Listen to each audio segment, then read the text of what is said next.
السلام عليكم ورحمة الله وبركاته، مرحبا بكم مستمعينا الأعزاء مرة أخرى على قناة الأستاذ علي الصفصافي في الجزء الثاني من درس الطاقة الكهربائية لينيرجي إلكتريك بالفرنسية مخصص للمسلك الدولي. دونك اللي بغى يتعرف ولا يشوف بطبيعة الحال الجزء الأول وضروري خصو يشوف الجزء الأول قبل ما يتبع مع الجزء الثاني، غادي يلقاه في أسفل الفيديو بالإضافة إلى مجموعة من روابط دروس أخرى بالفرنسية أو العربية. Donc on doit terminer l'énergie, donc cette leçon d'énergie électrique. Alors on passe à la deuxième partie de l'énergie électrique consommée par un appareil électrique. D'accord. Alors je vais commencer par cette activité. Alors on fait fonctionner une lampe. Alors vous avez une lampe qui porte les caractéristiques nominales suivantes, 220 volts et 150 watts pendant 2 heures, d'accord. Alors donc cette lampe est liée par un compteur, d'accord. Elle est toute seule. Faites attention. Alors donc fait fonctionner une lampe toute seule avec un compteur. Donc c'est pas avec en utilisant des autres appareils. Seulement on a une lampe qui est liée avec un compteur et qui fonctionne pendant 2 heures et qui porte les caractéristiques nominales suivantes. Et vous avez ici le début de l'expérience. C'est-à-dire donc au début on a l'énergie électrique enregistrée sur le compteur égale à 0 kWh. À la fin de l'expérience, alors on trouve 0,3 kWh. Bon, alors quelle est la relation entre ces grandeurs électriques pour faire donc tirer la relation, l'expression de l'énergie électrique consommée par un appareil électrique. Bon, alors je vais commencer par ces grandeurs qu'on a fait ici. C'est juste un rappel de ce qu'on a fait concernant la puissance, le cours de la puissance électrique. Alors 220 volts. Alors ici, ce sont les caractéristiques nominales, c'est-à-dire 220 volts représente quoi? Représente la tension, on dit la tension électrique nominale. C'est la tension électrique nominale. La tension électrique nominale. Très important. Alors 220 volts, c'est la tension électrique nominale. Très bien. Alors 150 watts. Alors c'est la puissance. Mais quel type de puissance? Toujours la puissance électrique. La puissance électrique non, toujours nominale. Alors faites attention. Non, nominale. La puissance électrique nominale. Ça c'est très très important. Parfois vous allez trouver ce genre des questions. Alors, quelle est la signification de ces caractéristiques trouvées sur la lampe ou bien donc écrites sur la lampe? Alors, donc, il faut c'est la tension électrique nominale. Nominale, c'est la puissance. Si vous trouvez par exemple l'intensité, donc en ampère A, alors vous allez dire c'est l'intensité électrique nominale. C'est très important. Très bien. Alors, donc, cette lampe, elle fonctionne pendant 2 heures. Alors, donc, quelle est la relation, donc, ou bien quelle est l'expression de la puissance électrique à travers donc, les grandeurs qu'on a ici? Bon, au départ, donc, on doit calculer l'énergie électrique consommée pendant 2 heures. Au départ, donc ça c'est, qu'est-ce qu'on a dit? On dit ça c'est E initial et ça c'est E final. C'est au début de l'expérience, c'est l'énergie électrique enregistrée sur le compteur. Au début, c'est à la fin, ça c'est l'énergie électrique enregistrée sur le compteur. Donc, d'après ce qu'on a fait dans la première partie, donc l'énergie, donc je peux le faire ici. Alors, E, l'énergie, c'est quoi? C'est E final moins E initial. Très bien. Alors, ça donne combien? Ça donne tout simplement 0,3 kWh moins 0 kWh. Alors, ça donne 0,3 kWh. Très bien. Donc, l'énergie électrique consommée par cette lampe égale à 0,3 kWh. Alors, ça donne combien en Wh? Alors, qu'est-ce qu'on a dit dans la première partie? Donc, toujours, lorsqu'on veut convertir le kWh en Wh, on va multiplier par 1000. Alors, si vous allez multiplier par 1000, ça donne 300 Wh. Très bien. Donc, ça, c'est l'énergie consommée par cette lampe pendant quoi? Pendant 2 heures. Alors maintenant, quelle est la relation? Alors, on n'a pas utilisé les grandeurs physiques de 150 watts, 220 volts ou bien 2 heures, mais c'est donc vous remarquez Donc, si on fait le produit entre cette puissance et la puissance nominale de la lampe, fois donc le temps, bien la durée de fonctionnement, qu'est-ce qu'on va trouver? 150 fois 2, ça donne combien? Ça donne 300 watts heure. Alors, c'est l'énergie électrique consommée. Donc, alors on a 150 fois 2 heures. D'accord? 150 quoi? 150 watts fois 2 heures. Alors 150, c'est quoi? C'est P fois C, c'est T. Alors ça donne combien? Ça donne 300 watts fois heure, c'est-à-dire watt heure. Alors watt, regardez ici, watt fois heure, ça donne watt, c'est watt heure. Très bien. Alors donc vous remarquez ici, c'est que P fois T, c'est 300 watts heure. Alors c'est la même valeur de l'énergie électrique consommée. Alors 300 Wh, c'est tout simplement c'est l'énergie électrique E. Bon, alors tout simplement ici on peut tirer la relation donc exprime l'énergie électrique consommée par un appareil électrique. Donc c'est l'énergie E peut être calculée par la relation P fois T. Alors, P c'est quoi? C'est la puissance électrique nominale. C'est la puissance électrique nominale d'un appareil multiplié par le temps de fonctionnement, la durée de fonctionnement. C'est-à-dire combien cet appareil a donc fonctionné. Bien, quel est le temps de fonctionnement de cet appareil? Très bien. Donc, je vais parler des unités après. Donc, car c'est très très important concernant les unités. Mais l'essentiel pour nous maintenant, c'est que pour un appareil électrique, lorsqu'il fonctionne, alors lorsqu'on veut calculer son énergie électrique, tout simplement, qu'est-ce qu'on va faire? C'est le produit de sa puissance électrique nominale, d'accord? Multiplié par le temps de fonctionnement. Donc, par exemple, si vous avez par exemple, si vous êtes dans une salle, dans la chambre, d'accord, et vous faites fonctionner par exemple la lampe pendant par exemple 4 heures, d'accord, et vous avez sur cette lampe, vous avez une puissance nominale égale à 20.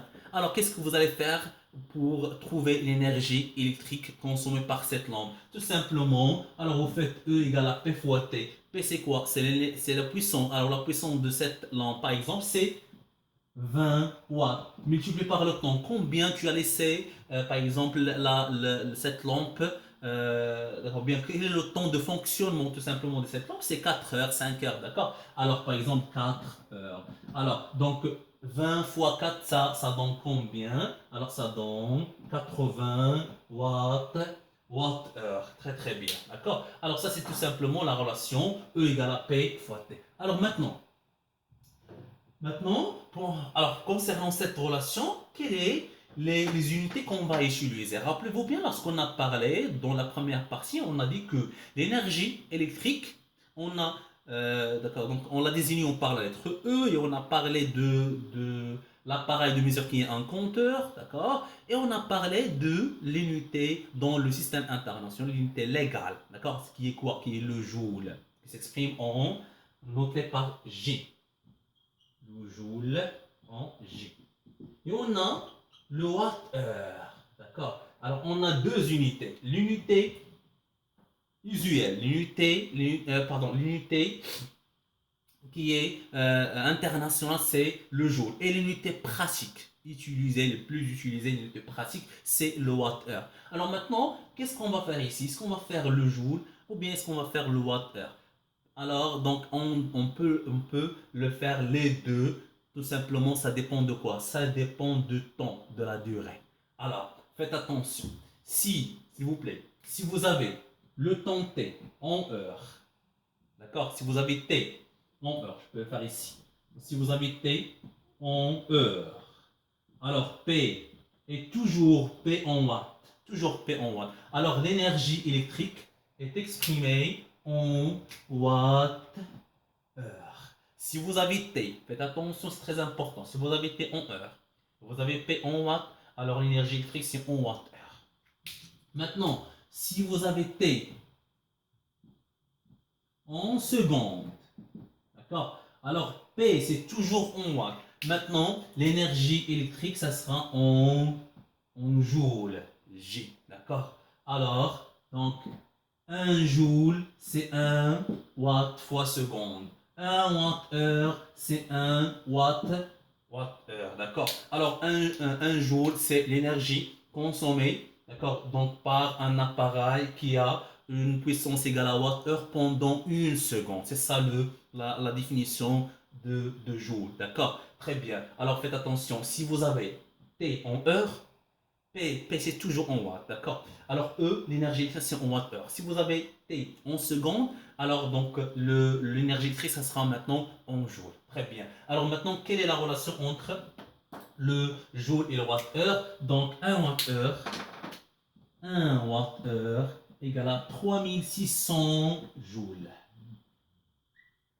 1 watt-heure égale à 3600 joules. Et donc tout simplement pourquoi? Parce que une heure donc est 3600 secondes.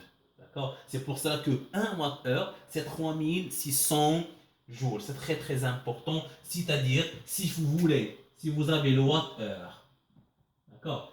Alors, vous avez le watt-heure. Ici le joule. Vous avez le watt-heure. Il vous demande de calculer l'énergie ou bien convertir cette énergie en joule. Qu'est-ce que vous allez faire? Vous allez multiplier par 3600. Si vous avez le joule, vous avez l'énergie électrique en joule. Il vous demande de la convertir en watt-heure. Qu'est-ce que vous allez faire? Vous allez diviser par 3600. Ça, c'est très, très important. D'accord? Vous avez, par exemple, on vous demande de calculer l'énergie électrique en watt-heure. D'accord? Bon, alors vous allez trouver l'énergie électrique en watt-heure. Il vous demande de la convertir en joule. Tout simplement, vous allez multiplier par 3600. Vous avez l'énergie électrique en joule. Il vous demande de la convertir en watt-heure. En watt-heure, vous allez la diviser donc par 3600. Alors, donc ça, c'est la relation la plus importante. D'accord? Et cette relation reste toujours valable, d'accord, dans le courant électrique continu. D'accord. Rappelez-vous bien ce qu'on a fait dans le cours de la puissance électrique. Alors ça reste toujours valable dans l'énergie ou bien dans le courant électrique continu. Et donc elle est toujours valable dans le courant électrique continu, mais ça reste toujours valable dans le courant électrique alternatif pour les appareils de chauffage et même pour les lampes. Très bien. Bon, alors maintenant on passe à l'autre partie, c'est l'énergie consommée par les appareils de chauffage. Et on va tirer plusieurs donc, relations à travers la relation principale E égale à P fois T. Bon, alors maintenant, la partie numéro 3 ou bien la partie numéro 3 l'énergie électrique consommée par un appareil de chauffage. Très bien. Alors donc on a les relations suivantes de ce qu'on a fait jusqu'à maintenant. Donc E égale à P fois T. Donc ça c'est la relation qu'on a fait dans cette leçon. Le P égale à U fois E, c'est la relation de la puissance qu'on a fait dans le cours de la puissance. P égale R fois I, c'est à travers cette relation. On peut remplacer la relation de la loi d'Ohm. D'accord? Donc la relation de la loi d'Ohm U égale à R fois I. Donc je peux la remplacer ici, d'accord, pour tirer la relation suivante, numéro 3 égale à P égale à R fois I au carré. Ça c'est la puissance électrique consommée par les appareils de chauffage. Alors maintenant, quelle est l'expression de l'énergie électrique consommée par un appareil de chauffage? Alors donc je vais utiliser les relations suivantes que vous avez ici. Tout simplement, alors qu'est-ce qu'on a au départ? Alors on a E, alors on a E égale à quoi? Égale à P fois T. D'accord? Donc ça c'est la relation numéro 1. Alors donc je peux remplacer la relation 2. Alors donc d'après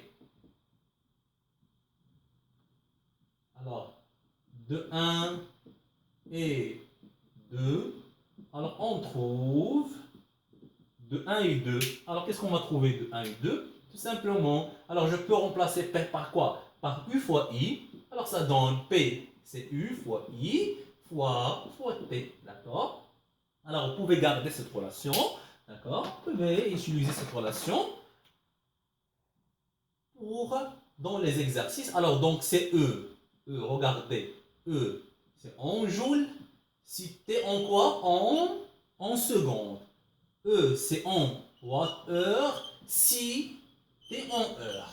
D'accord? Très bien. Si E en joule, si vous voulez par exemple calculer E en joule, alors T ça sera toujours, ou bien toujours en secondes. Si vous allez donc vous voulez calculer E en watt-heure, Alors, donc T donc, doit être toujours en heure. U, c'est toujours en vol et I, c'est toujours en ampère. Très bien. Alors maintenant, une autre relation. 2, 1 et 3. Alors la relation 3, c'est quoi? C'est P égale à R fois I au carré, tout simplement. Alors E, c'est quoi? E, c'est quoi? C'est P égale à fois T, d'accord? Alors P, la relation numéro 3, P égale à quoi? C'est R fois I au carré. Alors donc je peux remplacer P par R fois I au carré, toujours fois T, d'accord? Alors ça c'est la relation, bien l'expression de l'énergie électrique consommée par un appareil de chauffage. Tout simplement, les appareils de chauffage, qu'est-ce qu'ils font? Alors, ils transforment l'énergie électrique en énergie thermique. Presque toute l'énergie électrique est transformée en énergie thermique car ces appareils contiennent des conducteurs ohmiques, donc qui contiennent des résistances. Alors, donc, grâce à ces résistances, on peut transformer toute l'énergie électrique en énergie thermique. Et toujours, donc si E en joule, alors T, ça sera toujours en secondes. Si vous voulez E en watts-heure, alors T doit être toujours en quoi? En heure. Et donc pour R, elle est toujours en ohm. Et I, c'est toujours en ampère. Très bien. Alors, donc, ça, c'est pour la relation donc, E égale R fois I au carré fois T. Pour la relation numéro 4, on peut l'utiliser. Alors, si vous voulez, par exemple, remplacer ici U par quoi? Par R fois I. Si vous allez remplacer U par R fois I, ça sera R fois I, ça sera R au carré. Ça donne là la même chose, d'accord? Bon, tout simplement, alors donc on peut jongler avec ces formules, d'accord? Donc, par exemple, alors vous avez E égale à P fois T.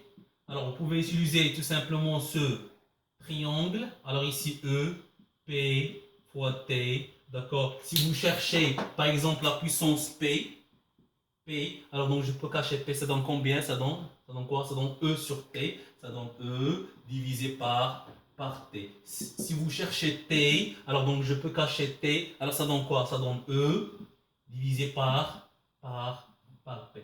Très bien, la même chose. Alors pour la relation E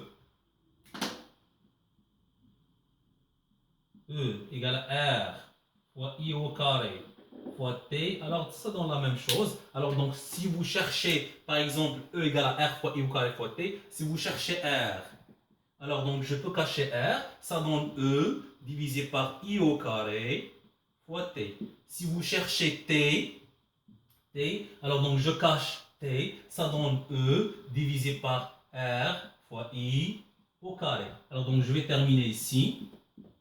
D'accord? Alors si vous cherchez I, d'accord? Alors donc je vais tirer juste au départ I au carré. Alors ça donne E divisé par quoi? Par R fois T. Alors donc tout simplement pour trouver I, je peux faire la racine carrée. Alors ça donne E R fois T. Alors donc comme ça vous pouvez jongler avec ces formules. Donc alors tout simplement alors ces formules. Alors donc sincèrement, alors donc vous n'allez pas utiliser ces formules dans les exercices, tout simplement vous allez utiliser les formules, l'essentiel, le plus important. Alors E égale à P fois T, E égale à U fois I fois T, E égale à R fois I au carré fois T, ça dépend des données, d'accord? Bon, alors donc pour ces relations, pour comment tirer I, comment tirer par exemple T, R, alors donc ça c'est tout simplement, alors donc c'est facultatif, donc c'est parfois, par exemple, il vous demande de trouver la relation de l'expression de la relation I au carré, I égale à la racine carrée de E sur RT. Alors voilà les étapes que vous pouvez suivre pour donc arriver à cette formule. D'accord? Très très bien. Bon, alors, donc, qu'est-ce qu'on a dit concernant l'énergie consommée par un appareil de chauffage? On a dit que cette énergie est totalement transformée en énergie thermique. Alors, pour cela, on peut dire que on peut trouver une relation entre l'énergie thermique et l'énergie électrique. C'est que l'énergie électrique E égale à l'énergie thermique qui est exprimée en Q. Alors Q c'est quoi? Q c'est la quantité de la chaleur, d'accord? Alors E c'est l'énergie thermique, est presque égale, d'accord? Est presque égale. Donc si vous trouvez par exemple en énergie, énergie égale à par exemple 100 joules, alors donc c'est égal à Q. Alors Q égale aussi 100 joules, d'accord? On peut accepter, d'accord? Alors, car, donc tout simplement, donc on a dit que c'est l'énergie thermique est transformée, d'accord? Donc quasi totalement en énergie de chaleur ou bien en énergie, pardon, thermique, sachant que, alors, donc un joule, alors, pardon, alors, un calorie égale à 4,18 joules. D'accord. Alors, donc ça, c'est concernant l'énergie. Alors, l'énergie électrique, la relation entre l'énergie électrique et l'énergie thermique. Mais vous n'avez pas utilisé la relation tout simplement. Alors, donc, s'il vous demande, par exemple, dans un exercice, de déduire l'énergie thermique, alors si vous trouvez, par exemple, l'énergie électrique, par exemple, en joules, alors tout simplement, c'est l'énergie thermique. Par exemple, vous allez trouver dans cet appareil à consommer énergie thermique égale à 100 joules. Alors, si on vous demande de déduire l'énergie, bien la quantité de la chaleur, vous allez dire donc c'est 100 joules sans utiliser cette formule. Très très bien. Bon, alors maintenant, on passe à la donc, dernière partie qui ne reste, c'est l'énergie totale et comment donc calculer le prix d'une consommation. C'est très important car vous allez trouver ça dans les examens régionaux, Inch'Allah. Bon, alors, donc maintenant, la dernière partie, c'est l'énergie électrique consommée dans l'installation domestique. D'accord. Bon, alors lorsqu'on parle de l'énergie consommée par l'installation domestique, c'est tout simplement c'est l'énergie enregistrée sur le compteur et calculée par la méthode qu'on a vue, donc soit donc, à travers avec la relation E égale à M fois C, le nombre de jours fois la constante du compteur, ou bien l'énergie finale moins l'énergie initiale. Même on peut calculer l'énergie totale. Alors c'est quoi l'énergie totale? C'est tout simplement c'est l'énergie consommée par tous les appareils qui fonctionnent en même temps. Je répète, les appareils qui fonctionnent en même temps. C'est-à-dire, vous avez par exemple un fer à repasser qui fonctionne pendant 4 heures. Vous avez par exemple un four qui fonctionne pendant 4 heures. Vous avez par exemple une télé qui fonctionne pendant la même durée. Vous avez par exemple 5, 4 lampes identiques qui fonctionnent pendant la même durée. Donc, tout simplement, pour calculer l'énergie totale, T, l'énergie totale. Alors, l'énergie totale, tout simplement, c'est l'énergie E1 de l'appareil numéro 1, par exemple un four, plus l'énergie de l'autre appareil, par exemple la télévision, plus l'énergie 3 des lampes que vous avez, si vous avez 3 à 5 lampes qui fonctionnent en même temps, plus donc les autres appareils. Donc ça c'est tout simplement l'énergie totale. D'accord. Alors on calcule l'énergie E1 donc à travers la relation P fois T, ou bien à travers la relation N fois C, ou bien à travers la relation E égale à R fois I au carré fois T, d'accord. Ça dépend des données, ça dépend des exercices, d'accord. Qu'on va voir après, on va faire des exercices en détail pour mieux comprendre ce qu'on a fait, d'accord, donc juste après, donc ou bien au cours de la révision, on va faire. Bon, alors E t égale à E1 plus E2 plus E3. Bon, alors l'énergie totale, c'est l'énergie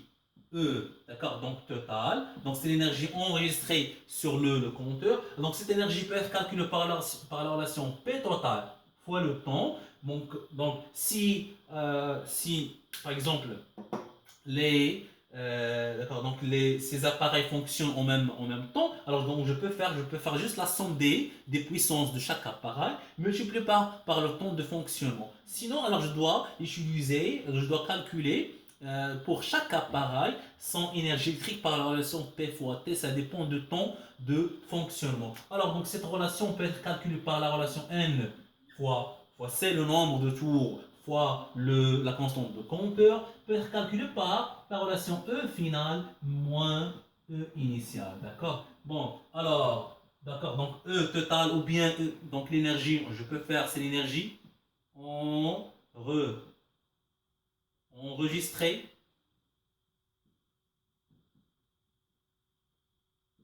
Donc c'est l'énergie enregistrée sur le compteur, d'accord? Donc je peux la calculer par la relation suivante, ou bien par celle-là, ou bien la relation E final moins E initial. Très bien. Donc ça c'est concernant l'énergie totale.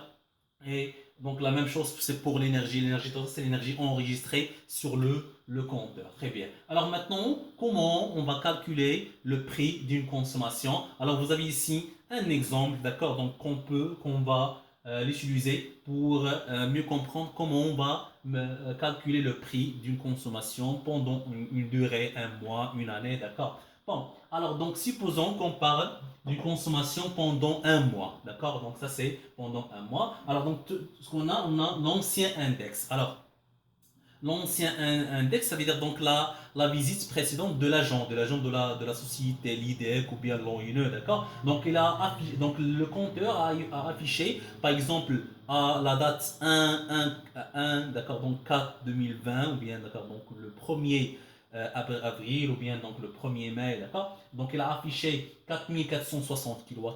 Alors, après un mois, d'accord, donc le nouvel index ou bien la visite actuelle de l'agent de la société LIDEC ou bien l'ONE. Donc, il a fait une visite, il a trouvé 4580 kWh. D'accord, donc c'est l'énergie enregistrée, d'accord, donc sur le compteur après un mois. C'est-à-dire, par exemple, c'est le 30 mai ou bien le 30 avril, d'accord. Bon, l'essentiel, alors comment on va utiliser ces données? Vous avez le prix d'unité. L'unité, ça veut dire quoi? Ça veut dire donc, ça montre quoi? Ça montre pour chaque 1 kWh, donc ça coûte 0,92 dirhams. Vous avez les TVA, alors ce sont les taxes, les impôts qu'on doit d'accord, donc les payer toujours, donc c'est 8,42 dirhams. Très bien. Bon, alors, donc maintenant, au départ, qu'est-ce qu'on va faire? On va calculer l'énergie électrique consommée, d'accord? Donc, pendant ce mois, ou bien pendant cette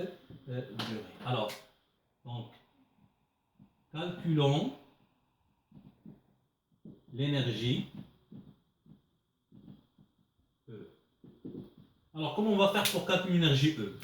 Qu'est-ce qu'on a dit? Alors, E, c'est E final moins E initial. Très bien. Alors, c'est l'énergie. On va utiliser la relation suivante. E final moins E initial. Alors, donc, c'est le nouvel index moins l'énergie. Donc, ou bien le nouvel, ou bien l'ancien index. D'accord? Alors, c'est 4000. Avec donc c'est 4580 moins 4460. Alors l'énergie, ça donne c'est 120 kWh. Attention, qu'est-ce qu'on a dit? Toujours, l'énergie affichée par le compteur, d'accord, par l'écran du compteur, c'est toujours, doit être en kWh. C'est très important. Alors 120 kWh. Alors maintenant, qu'est-ce qu'on a? On a 1 kWh, ça coûte 0,92 dirhams. D'accord? Alors, c'est le prix d'unité. Tout simplement, alors pour calculer l'énergie, pour calculer le prix de cette consommation, qu'est-ce qu'on va faire? On va faire la règle 2, 3. Alors, combien on a consommé? On a consommé 120 kWh. D'accord? Donc, je peux faire ici X. Donc, je peux faire la règle de 3. Si vous permettez, je vais utiliser cette partie. Alors, donc x, ça donne combien? Ça donne alors 120 multiplié par 0,92 divisé par 1, alors ça donne 110,4 dirhams. D'accord? Et donc, je n'ai pas terminé, je ne dois pas oublier les TVA. Alors, donc le prix final, tout simplement, alors c'est quoi? C'est x2, donc ça c'est x1 par exemple, c'est 110,4 plus 8,42, alors ça donne 118,82 dirhams. Voilà, alors ça c'est le prix de consommation pendant ce mois. Très bien. Bon, alors je pense qu'on a terminé. J'espère que vous avez bien compris cette leçon. Bon, alors n'oubliez pas de s'abonner pour avoir des nouvelles de ma chaîne. Hop. Et n'oubliez pas qu'on va faire une révision, Inch'Allah. Juste après cette vidéo, je vais commencer de faire avec vous les examens régionaux. Alors donc soyez D'accord, donc prête pour d'accord, donc cette révision. Et Inch'Allah تعالى ما تنساوش دائما تابوناو دائما باش توصلوا ان شاء الله تعالى بالجديد. و ان شاء الله تعالى الفيديوهات الجايه غتكون مخصصه دائما امتحان الجهويه مع المراجعه. دائما قبل ما نبداو اي امتحان غندير لكم المراجعه ديال العلاقات الاساسيه وكل ما غادي تحتاجوه ان شاء الله تعالى. يلا اذا السلام عليكم ورحمه الله.